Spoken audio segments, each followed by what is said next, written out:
Welcome to the Not Crushing It podcast, where if you are not crushing it, you are welcomed. My name is Isaac, and this is my wife, Emily. Mm-hmm.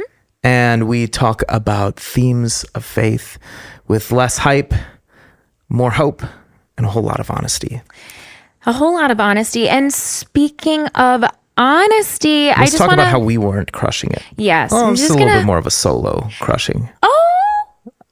We are one, so I didn't crush it either. Yeah. No, I do. We're gonna highlight our moment of the week, Yes. not crushing it. Mm-hmm. So a little bit about us. Isaac and I have been leading worship together for, let's see, we've been married for 11 years. We were doing it for 3 years kind of before that. So almost 15 years, years.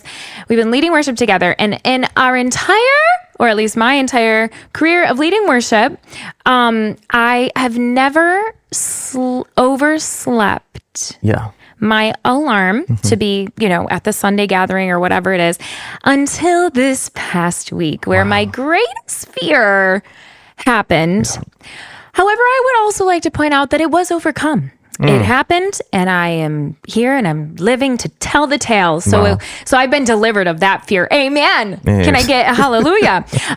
So what happened was I was supposed to be leading worship this Sunday.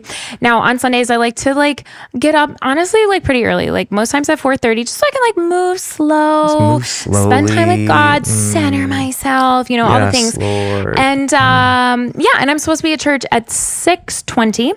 Yeah. Well, this past Sunday at 6:25, I opened my eyes and I saw light.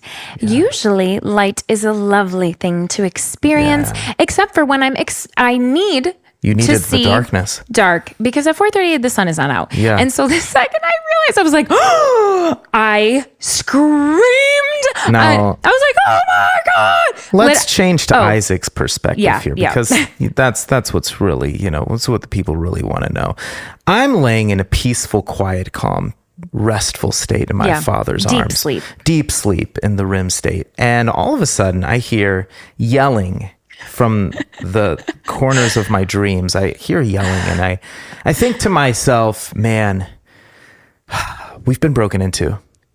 Our home has been broken into. I've told Emily so many times. Emily grew up in the country, AKA she never closed and never locked her doors. It's true. I grew up more so in the city, which that's wild. And so we've had this moment in our marriage where we've been like, oh, we need to lock doors. Emily forgets to lock doors. And it's let's call it a clash of safety culture. Yes. Right? Where I'm places of upbringing. Fine. It's fine. Everyone's your friend. And so I'm finally like, she has lost the ultimate game of you are wrong, I am right. We've been broken into. I'm now going to have to defend my family, give my life, and have an incredible story for my children to pass on, how their father fought valiantly. So I get up with an amount of adrenaline that could have fought a baby Kodiak bear. Wow. I was ready to go. And then the following words I hear is, my alarm didn't go off, and everything basically within me just which, that's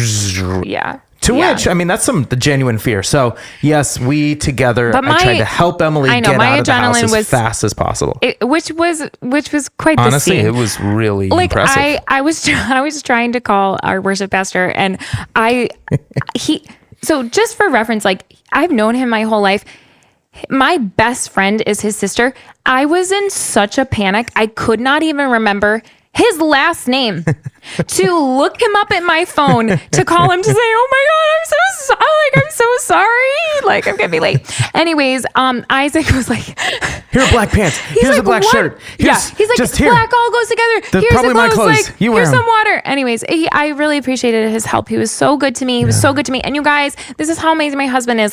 Obviously, I just rush out of the house. I do not have coffee. He made coffee for me and brought it to church so that I could have my coffee the special way that I like it. Just so kind and supportive.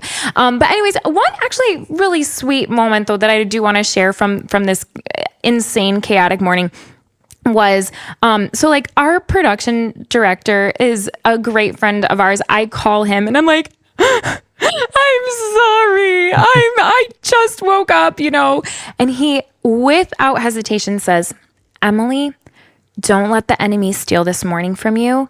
Be safe and just get here when you can. Like calm, cool, collected. Who does that? Calm, cool, and collected. I was like, that's a sermon right there. Is the perfect example of excellent leadership. So anyways, yeah, there you go. Shout out to you, Trev. We love you. Okay, great. So this is my moment of not crushing it. If you can relate, then we're glad you're here. We are going to dive in now into our final episode of our mini series on the stages of faith. And today we have arrived at our last stage called the union stage. The union stage. The union stage. Yes. This is the final of the 3 stages. This is the place where faith, it no longer clings to outcomes.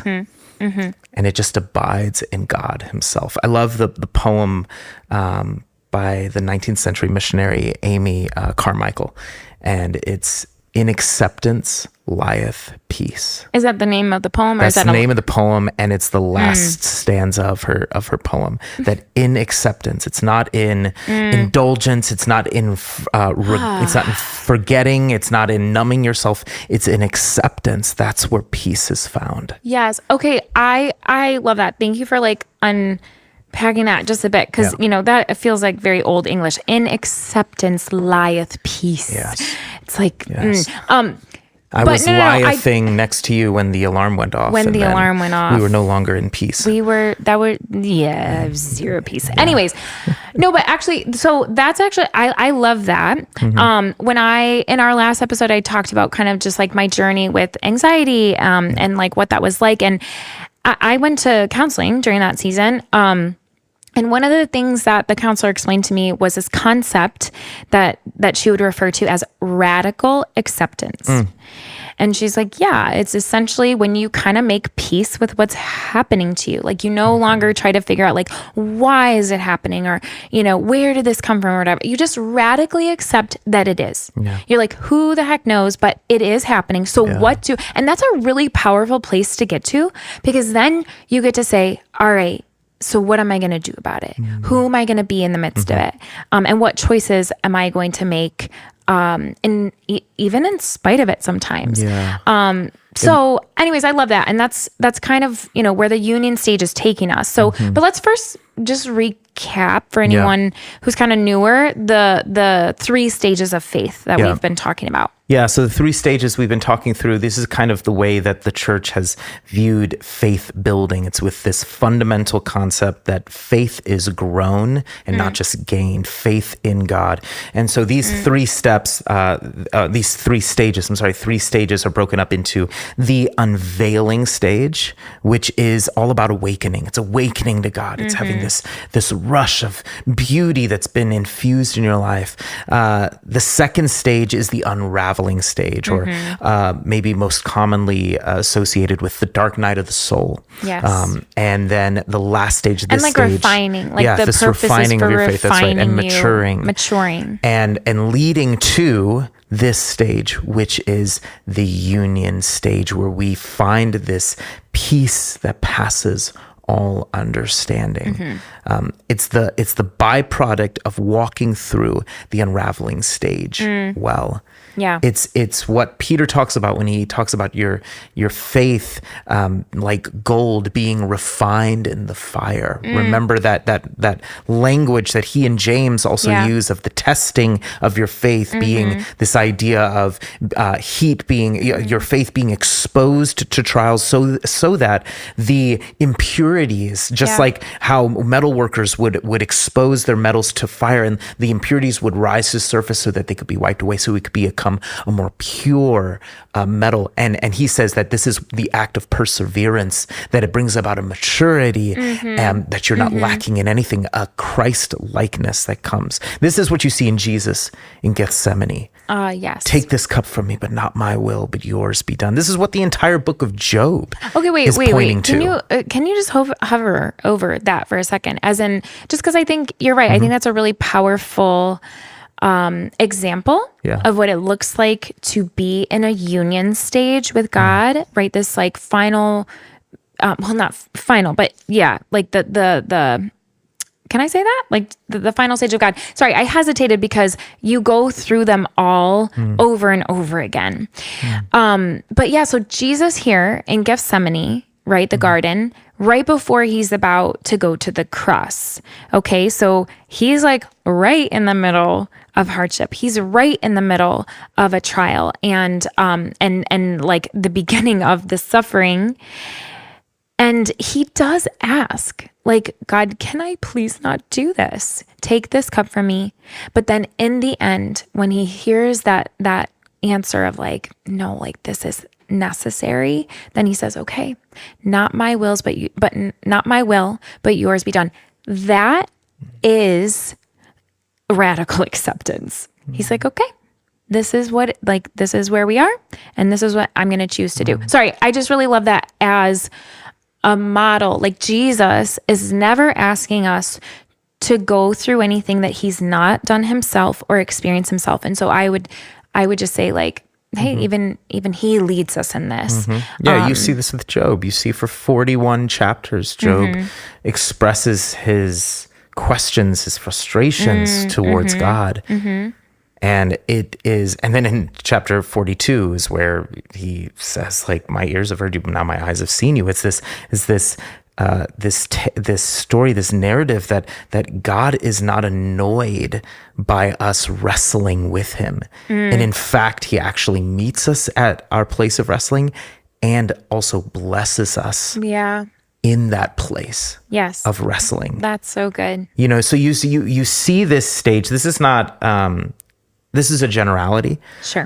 But you, for the most part, will see this type of faith embodied and lived out in people that have been walking with the Lord for quite some time, or people that have gone through genuine hardship. I was talking to a friend of ours. I was preaching this Sunday, and I was encouraging him because he was talking around a topic that was really powerful. And I said to him, you have authority in this topic because you've navigated and moved through this topic well.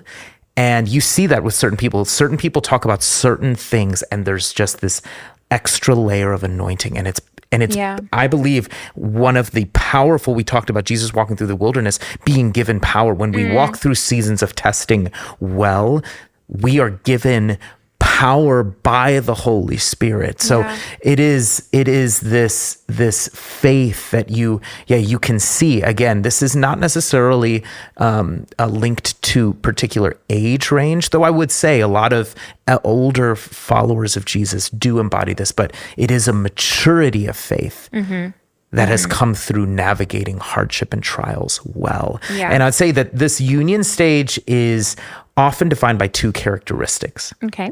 And those characteristics are holy obedience and having an eternal perspective. So I thought it would be good for us to start with, breaking down these two. And so holy obedience, the way that I'd love to frame this is by Thomas Kelly, who's a Quaker preacher who wrote a small book called A Testament of Devotion. And he breaks down obedience in 4 parts.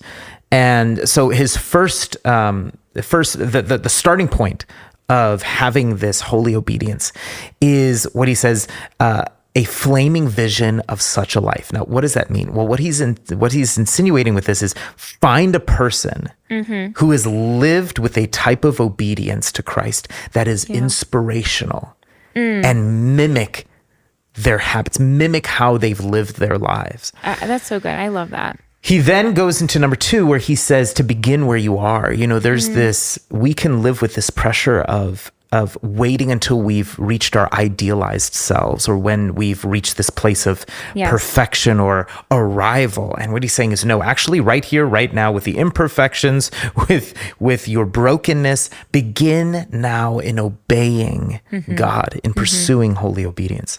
That leads into his 3rd point, which is to get up and begin again. When you fail, which you will, because we are human. Right. When we fail, to get right back up. Do not allow shame and condemnation to keep you and hinder you from continuing to obey, which is the tactic of the enemy, to stall you in shame.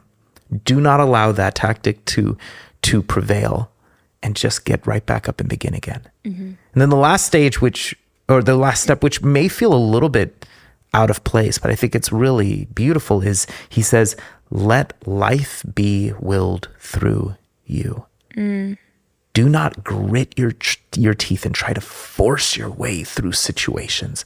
Allow the way of Jesus, the way of the circumstance, a way of life to envelop and happen the way that it is. You will not, like we were saying, you will not know everything about every aspect of every situation. We are finite, not infinite. We do not have God's eternal perspective. So allow life to be willed through you with open hands and an obedient heart. It is yielding to God fully, not because you want something from him, but just because you want him and you love him. I love that so much. Yielding to God, not because you want something from him, but just because you want God himself. You know, there really is such a sacred beauty and comfort that comes when you realize you can love the Lord whether you feel it or you don't.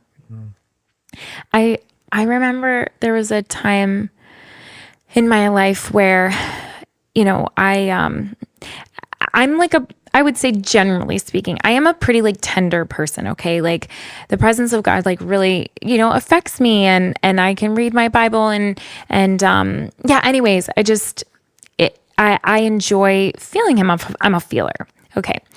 But I was going through, maybe a little bit of an unraveling stage, and the feelings were gone. The feelings were totally gone. And I just remember being wow, I remember saying to God, I miss you. I miss you. And then this thought occurred to me. I was like, what would I do if I never felt God ever again? His manifest presence, though I'm assured that he is with me and he is here and he's all around, right? He's omnipresent. But if I didn't feel it, would I still love him? And would I still serve him? My answer was yes. And it was actually kind of freeing. It was freeing to be oh, that's okay. I don't love you because of what you can give me. I don't love you because of this, a feeling that comes, though it's so enjoyable, but it's actually just really freeing to be if I never feel you again, I will still love you. I will still serve you. It kind of reminds me of, when an older, or maybe not even an older couple, just a couple who's been together for a time where they have gained trust in one another. You can be driving along in a car and experience silence, right? And it's not awkward. It's really just kind of comforting to know that no words even have to be spoken. And so anyways, yeah, I feel like that's even a biblical concept, right? I think about Jesus after he rose from the dead. I can imagine his disciples were feeling where are you? We don't see you. We don't feel you. And even Thomas is well, until I see him, I'm not going to believe. And in the Gospel of John, Jesus says this, he says, peace be with you, right? So he does. He shows up and he's like, Thomas, put your finger here, see my hands, reach out your hand and put it into my side. Stop doubting and believe. And of course, Thomas does, and he believes. But then Jesus says this, he says, because you have seen me, you have believed. Blessed are those who have not seen and yet have believed. As much as Jesus is saying, hey, you are blessed when you don't feel me, when you don't see me, but you still believe in me. But at the same time, I'm I think it blesses him. I think it blesses him as well. And so, yeah, this is the union stage, right? Where our love becomes mature. And if we never see him and we never feel him again, it might kind of be a mystery, but he says that we're blessed. Yeah. And radical acceptance, it doesn't mean that you stop asking for the breakthrough. Yes. it's just not dependent on the breakthrough anymore. Right. Totally. You know? Totally. So again, just to summarize our journey of faith, stage one, if you were to, so there's a great book, Stages of Faith, James Fowler, who does equate these two ages of our lives. That reminds me of number 2, which is the eternal perspective, having this eternal perspective. In 2 Corinthians 4:18, Paul talks about not focusing on what's right in front of you, on what's seen, but actually focusing on what is unseen. For what is seen is temporary. Right. But what's unseen is eternal. Yeah.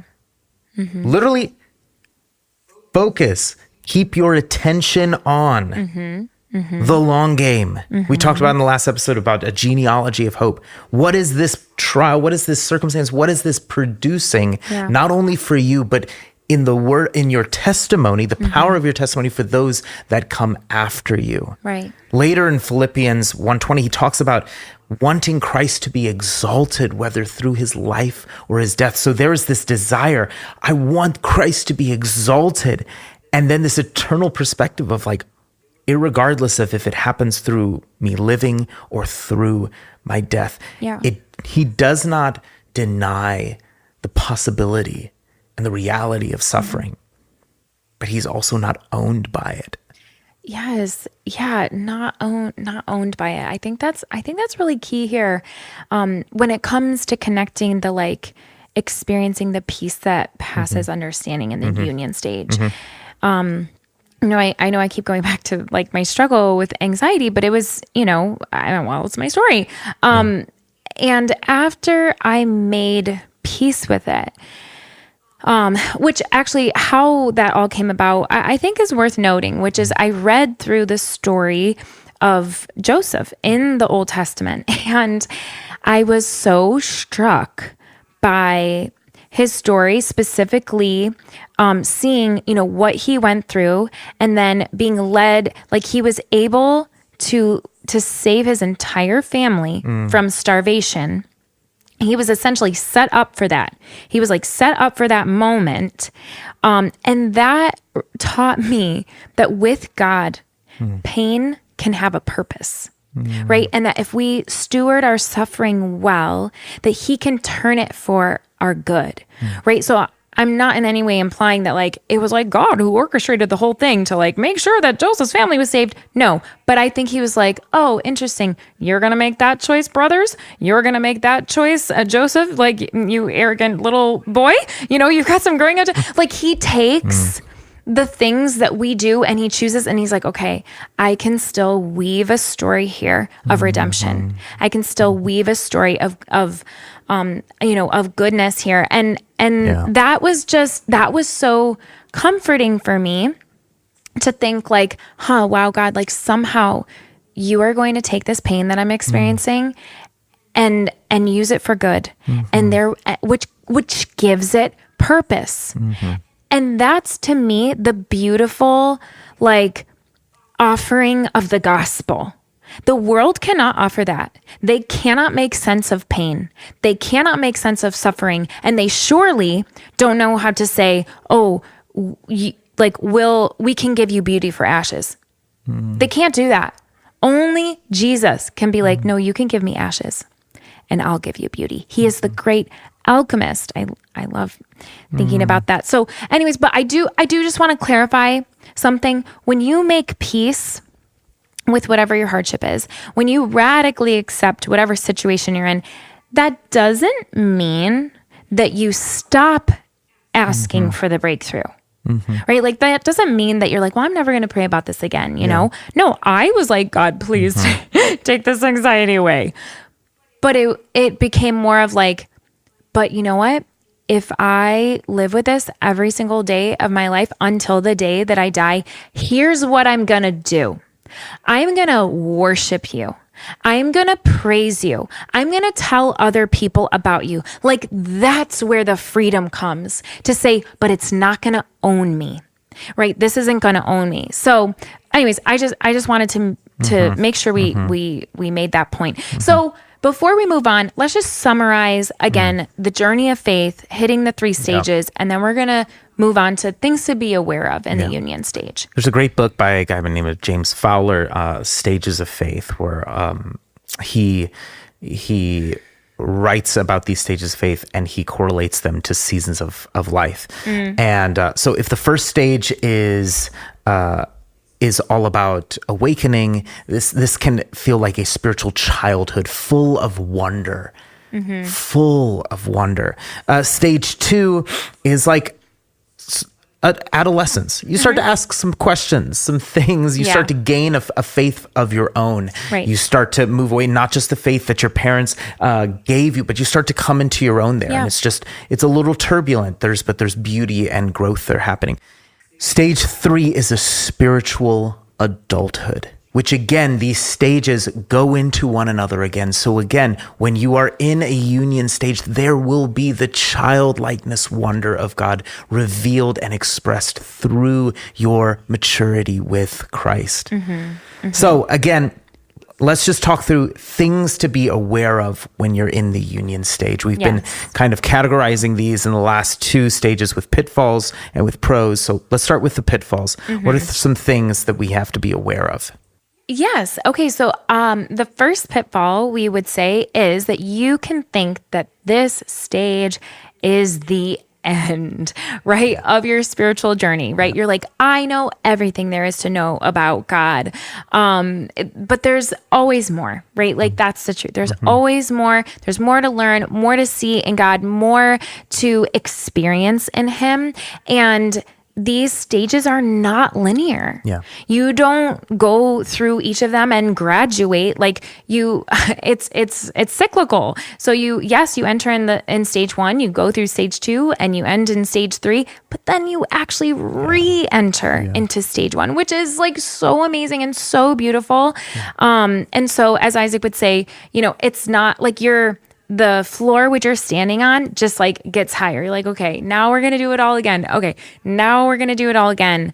And this, a sign of maturity in our relationship with Jesus is that, well, in the words of a singer-songwriter, Andy Squires, who we love, he says, a side effect of faith is that you get a sense of humor. Now, why does he say that? Like, what is he like kind of getting at? And I think in essence, what he's saying is, hey, the more you grow in your faith, the more you realize you don't know a lot. You just don't know. And so you have to just like have a sense of humor. There's a systematic theology book that I love by Thomas Oden, and he, in his like first couple pages, he talks about that. He's like, basically like, we have to acknowledge that it's pretty humorous that we are trying to say that we figured out God and the divine. It's like a group of ants saying like, we're going to figure out how the IRS works. I think, or you see kids like acting like adults and they're like, this is what it means to be an adult. And you're standing there and you just, all you can do is just laugh because you're like, you are so cute and have no idea how this works. And so there is, I think, like a humble, just comedy to following Jesus, to following God. Yes. This whole thing. Yeah. Yeah. I think it, just something to keep in mind is like, don't take yourself too seriously. Just like, don't take yourself too seriously. And like I said, this is a cyclical experience. I personally feel like I've been through all of these stages a handful of times. But the cool thing about that is that I've now begun to recognize when those shifts are happening, which is nice because I don't resist it. I don't resist it. And I'd like to think that I'm even able to like steward them better and kind of just make them more productive. So the second pitfall that you can come to is you can get stuck in your ways. That you can get so content that it turns into complacency. Yes. You're like, this is just how I've always done it. And I think when that happens, like when contentment this is what I would say, actually, contentment without hunger turns to complacency. And when that happens, we can unknowingly shut ourselves off to new God adventures. How many people have journeyed in life. They followed Jesus, and like nothing is like wrong in particular. They've like had this career and they got the house, and they kind of just progressed as the American dream kind of tells us. The outline for what like life looks like has come to pass, and then you get into your later years and you're kind of just like, never thinking or even allowing yourself to be open to the idea that like maybe God is going to wake you up in the middle of the night and say, move to India. He does this. He's looking for willing, available friends to co-labor with. So anyways, Isaac, I love you always talk about Ezra in relation to this. Yeah. I mean, to your point, when we become complacent, we can also become judgmental. Because we can count other people's experiences with God as naive. Sure. And not as mature as ours. And I always think about, think about in Ezra where they're rebuilding the temple, and the priests Joshua and Zerubbabel are over the rebuilding of the temple. And there's this little phrase where it talks about the older men weeping because they saw the foundations and it was not how it was before when it was Solomon, when Solomon was over the building of the temple. And I thought of that and thought, how many times can we weep and mourn because a movement of God or something that God is doing doesn't look like how it did for us, or in the time when we experience God, it looks different for someone else. And instead of encouraging and saying, yes, run after it, we can judge. And what that makes me think of is that we actually, the way in which we get to a place of mitigating the judgment in our hearts is by having more of the Holy Spirit. Because that scripture is paralleled with like Joel 2, where it talks about what the old men getting dreams and the young men getting visions. And so for us, for those that go into the union stage to thwart off complacency and judgment in their hearts and to foster encouragement. And what I will say is one of our first pros is giving something to someone else is actually receiving more of what the Holy Spirit has, more of the fruit of the Spirit, which will produce love, joy, peace, patience, kindness, gentleness, faithfulness, and self-control, pouring that out on someone else. And so that leads to that first pro, which is that when you walk through the dark night of the soul, when you walk through the unraveling stage and you enter into the union stage, you can now help people that are going through their own unraveling stages. Yes. You have something to deposit to them, something to give them on their journey. Yes, absolutely. If you've been through the unraveling stage, then you can help lead people through it. Yeah. Yes. And you can, assure them, hey, there is light, there is joy on the other side. Yeah. And I think what I appreciate about people in the union stage is that they also are able to have compassion on those in the unraveling stage, because they know what it's like to wrestle with God. And they have a discernment to be able to identify what God might be doing when it looks like it's something else. I remember personally when going through a really hard season, I had someone, I mentioned this before, but I had someone speak into my life and basically reframe, again, what we talked about, that growth cycle, excitement, disillusionment, adjustment, growth. I was disillusioned, and she helped me change my perspective to having a perspective where I could receive what God was giving, which I was accrediting as something that the enemy was trying to place in. And she acknowledged, like, the enemy is trying to steal your father's greatest affirmation. But it required a shifting of my perspective to be able to receive and to actually see the affirmation for what it was. Yes. Because it was his greatest gift. And oftentimes that is the secret to someone in the union stage, looking at someone in the unraveling stage, or someone coming out of the unveiling stage and entering into the unraveling, where they're saying, this is actually something this is a gift that God is trying to give you. Yes. He is trying to draw you into more of him. This is not what your immediate response is, which is, less of God, punishment, absence. And it's like, no, this is actually, he's nearer and closer to you than he has ever been. Yes, yes, absolutely. And what you're describing is a pro of being in the union stage. And what I would kind of just like name it is you have a keen spiritual discernment. Yes.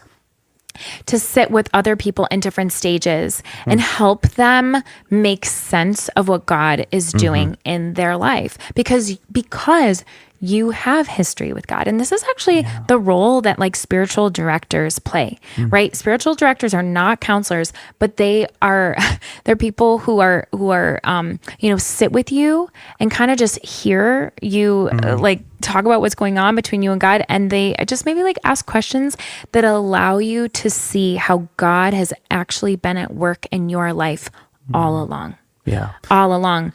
And then a final pro, we would say, of the union stage is, and we, touched on this earlier, but just a sincere peace that passes understanding, a holistic peace where you're just like, I just trust you.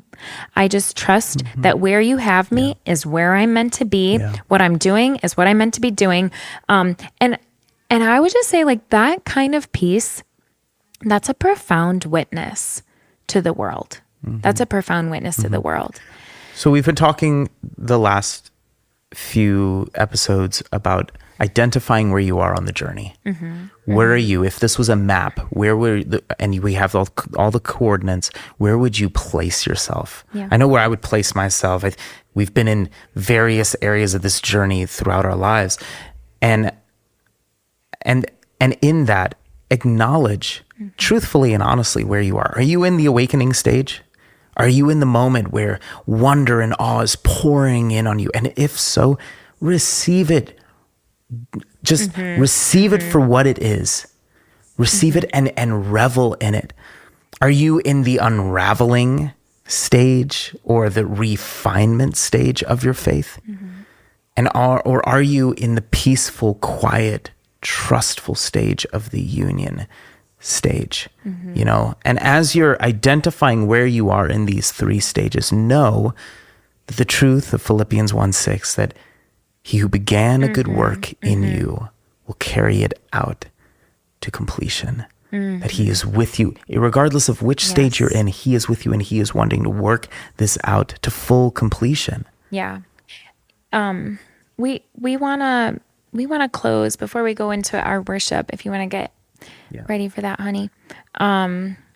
Just with Hebrews 12, which says this: therefore, since we are surrounded by such a great cloud of witnesses, let us throw off everything that hinders and the sin that so easily entangles, and let us run with perseverance the race marked out for us, fixing our eyes on Jesus, the pioneer and perfecter of our faith. In other translations, it says the finisher of our faith. He is the one who is leading us through. What is the pioneer? A pioneer is someone who goes on ahead before you. He wants to lead you through whatever stage of faith you are in. And I just want you to kind of take a deep breath today, knowing that it's his responsibility. He's like, I am going to perfect you. Yeah. Right? I am going to finish this. Like, I started this and I'm going to finish this. And we need to just agree with him. And of course, surrender to that. He knows the next place, step to take. He knows the test that will be appropriate for you to be able to move on, to get new material, to go deeper.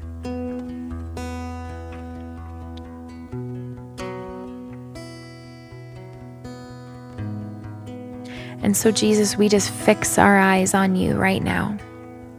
We just fix our eyes on you. We're surrounded by a great cloud of witnesses. They're for us. These are people who've actually united with God, right? and they're for us.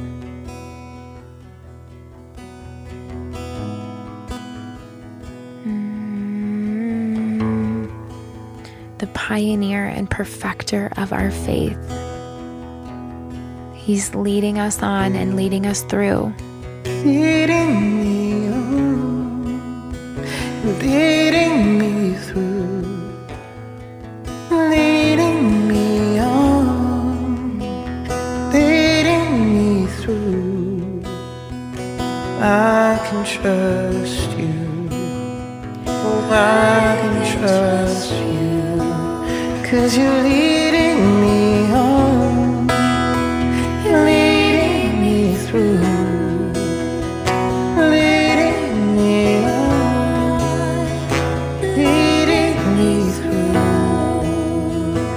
I can trust you. Yes, you can. Oh, I can trust you.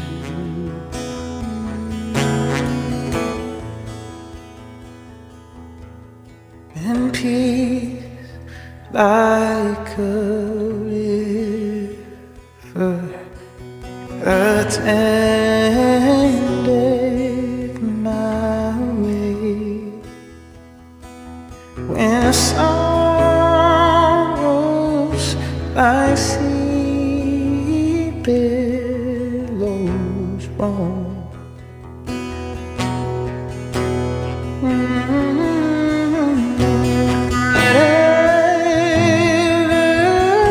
my love, you have taught me to say, it is well, it is well with my soul,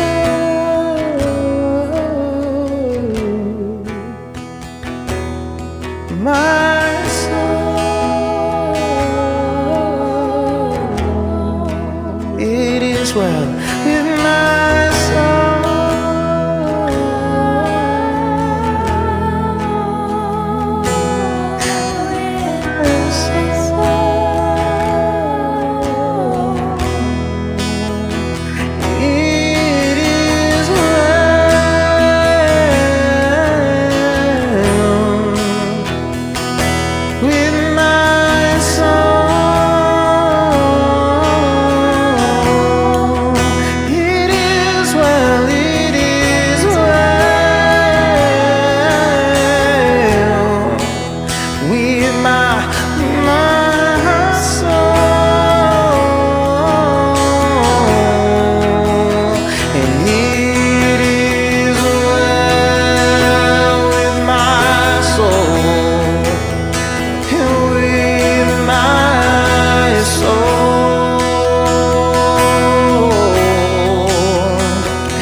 Hey friends, thanks so much for listening to the Not Crushing It podcast. If today's conversation encouraged you, we'd love for you to share it with a friend, subscribe, and write us a review. And don't forget to listen to our latest worship session, and we'll see you next time.